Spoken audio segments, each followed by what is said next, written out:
Baiklah, Assalamualaikum warahmatullahi wabarakatuh anak-anak. Waalaikumsalam warahmatullahi wabarakatuh. Apa kabarnya hari ini? Baik, Bu. Siapa yang sudah masuk hari ini? Masuk semua, Bu.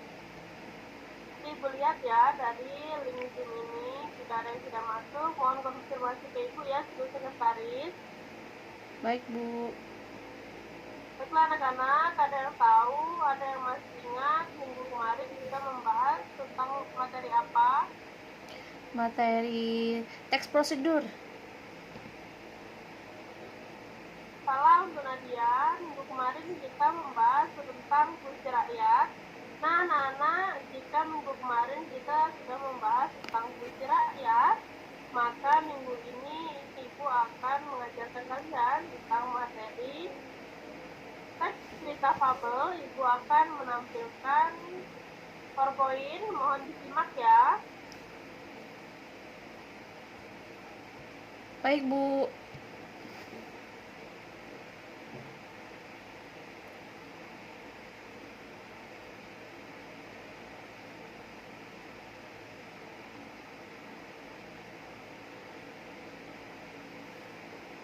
Nah, anak-anak, apakah sudah terlihat?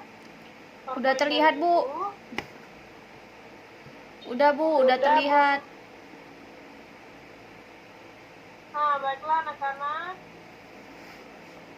Minggu ini atau hari ini kita akan belajar tentang teks cerita fabel. Ada yang tahu apa itu teks cerita fabel? Tidak tahu, Bu. Nah, anak-anak, teks cerita fabel adalah cerita tentang kehidupan binatang yang berperilaku menyerupai manusia. Fabel termasuk ke dalam jenis fiksi. Ada yang tahu apa itu fiksi? Tidak tahu, Bu. Anak-anak, fiksi itu adalah sesuatu yang tidak nyata atau dibuat oleh pengarang ya. Bukan kisah tentang binatang yang nyata. Fabel sering juga disebut sebagai cerita moral karena pesan yang ada di dalam cerita fabel berkaitan erat dengan moral. Teks cerita fabel tidak hanya mengisahkan kehidupan binatang, tetapi mengisahkan kehidupan manusia dengan segala karakternya. Nah, apa yang dicari dalam teks cerita fabel ini? Yang dicari dalam teks cerita fabel ini adalah pesan-pesan moral yang terkandung dalam cerita fabel sesuai dengan karakter yang dimainkan oleh setiap tokoh. Kemudian ada ciri-ciri teks cerita fabel.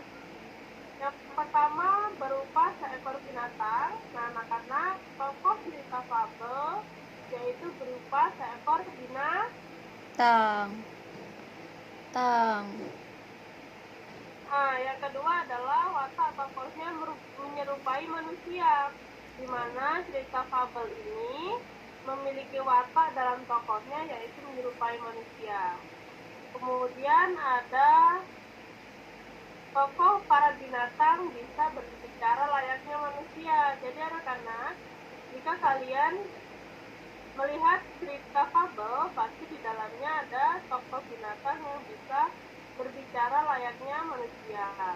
Kemudian cerita memiliki rangkaian peristiwa yang menunjukkan sebab akibat, nah atau biasa disebut dengan konflik atau perselisihan. Kemudian menggunakan latar alam. Sebenarnya teks cerita fabel ini tidak hanya menggunakan latar alam, namun ada juga menggunakan latar adaptasi. Nanti akan dijelaskan di slide selanjutnya. Kemudian ada ciri bahasa menggunakan kalimat langsung anak-anak atau berupa kalimat dialog. Nah, anak-anak, sekarang kita masuk ke jenis-jenis fabel. Yang pertama itu fabel alami. Fabel alami adalah fabel yang menggunakan watak tokoh binatang seperti kondisi alam yang nyata. Kemudian ada fabel adaptasi. Fabel adaptasi adalah fabel yang memberikan watak tokoh dengan dengan mengubah watak aslinya pada dunia nyata menggunakan tempat-tempat yang lain selain pada latar aslinya. Nah, anak-anak, sebelum Ibu masuk ke contoh cerita fabel, apakah ada yang ditanyakan Saya, Bu. mengenai materi cerita fabel? Ya, Nadia Puspita. Apa contoh dari fabel adaptasi? Nah, bagus sekali anak-anak. Pertanyaan dari teman kalian, apa contoh dari fabel adaptasi? Nah, fabel adaptasi adalah fabel dengan latar yang tidak sebenarnya, atau latar tokoh cerita fabel itu bukan latar yang sebenarnya. Contohnya seperti ini anak-anak. Coba kalian bayangkan kalimat ini, coba kalian bayangkan jika seorang harimau makan malam di restoran, apakah itu bisa dianggap wajar? Tidak. Apakah ada seekor harimau? Tidak wajar, Bu. Nah, tidak wajar, itulah dinamakan fabel adaptasi. Karena harimau itu latar aslinya adalah di hutan. Anak-anak.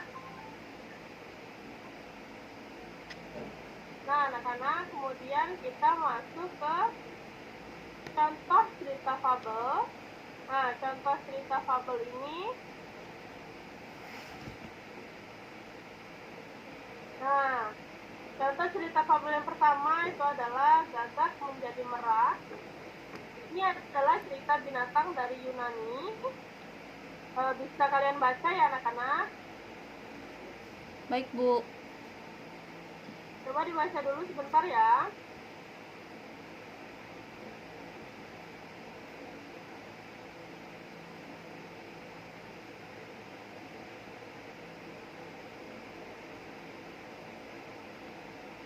Coba sekarang Anur bisa bacakan mengenai contoh cerita fabel. Baik, Bu. Coba Anur dibaca. Baik, Bu. Gagak Menjadi Merah. Cerita binatang dari Yunani. Ada seekor gagak yang tidak pernah bersyukur. Aku benci dengan bulu hitamku. Aku ingin berbulu seperti merak yang indah.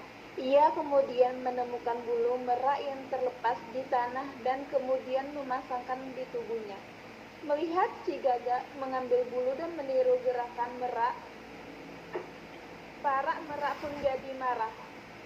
Merak pun beramai-ramai mengusir si gagak dari tempat itu. Dengan ketakutan si gagak pun pulang ke kelompoknya. Namun, pemimpin gagak segera mengusirnya. Kemudian tak mau lagi menjadi seekor gagak. Kau juga sudah menghina bangsa gagak. Jadi sekarang kau harus pergi dari sini. Jangan pernah lagi datang kemari. Dengan sedih si gagak pun pergi dan akhirnya hidup sendirian di tengah hutan. Sudah, Bu.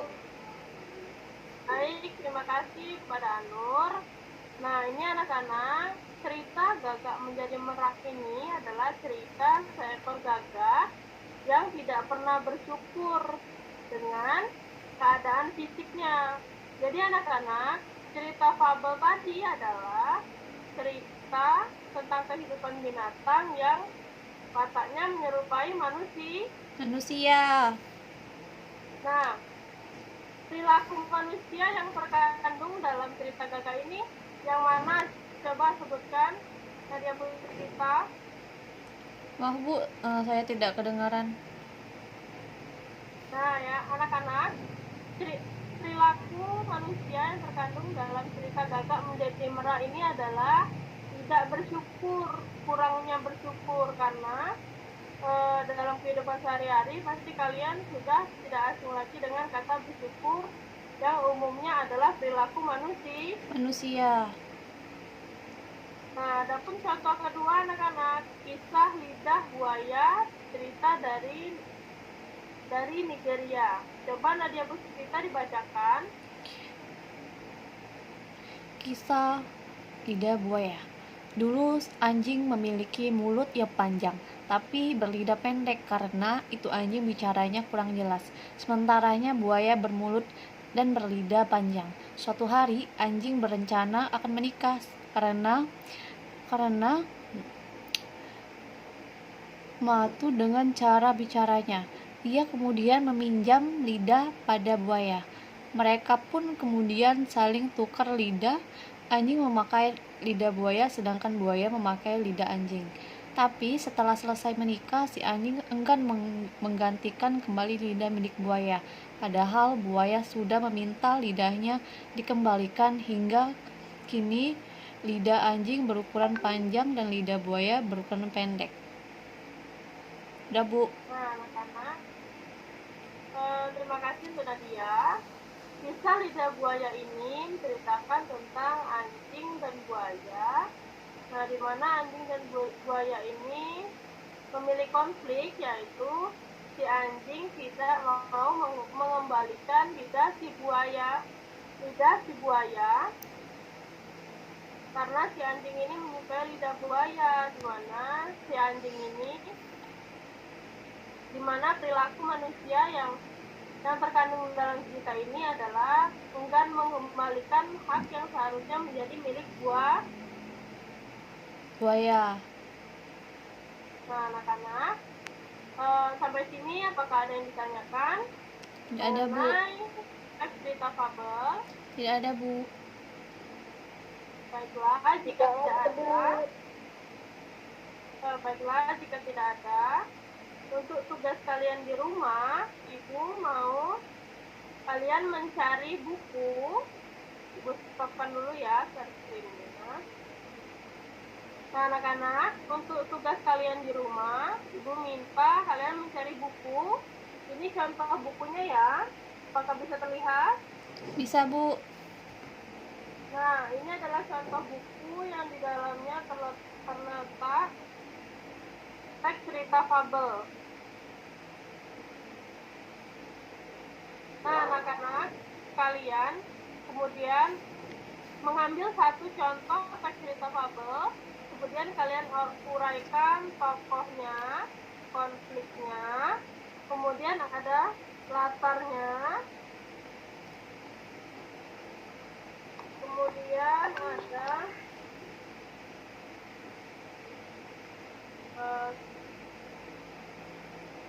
sebentar ya anak-anak.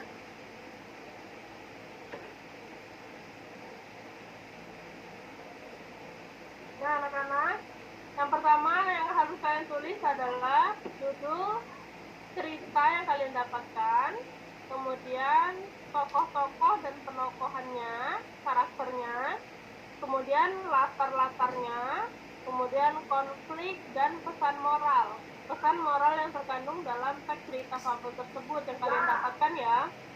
Nah, anak-anak, untuk tugas ini Ibu tidak akan memberikan tugas individu, namun ini tugas kelompok, satu kelompok 2 orang, berdasarkan absen ya anak-anak. Jika absen kalian nomor 1, maka kelompok kalian adalah absen nomor 2. Bisa dimengerti anak-anak?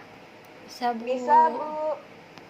Baiklah, jika bisa, Ibu akan mengabsen akhir ya anak-anak. Siapa yang masih stay di Zoom ini, itulah yang Ibu anggap hadir ya. Baik, Bu. Yang pertama adalah Nadia Puspita, Hadir, Bu. kemudian Anur Haraha, Saya, Bu. Nadia Meliana. Hadir, Bu.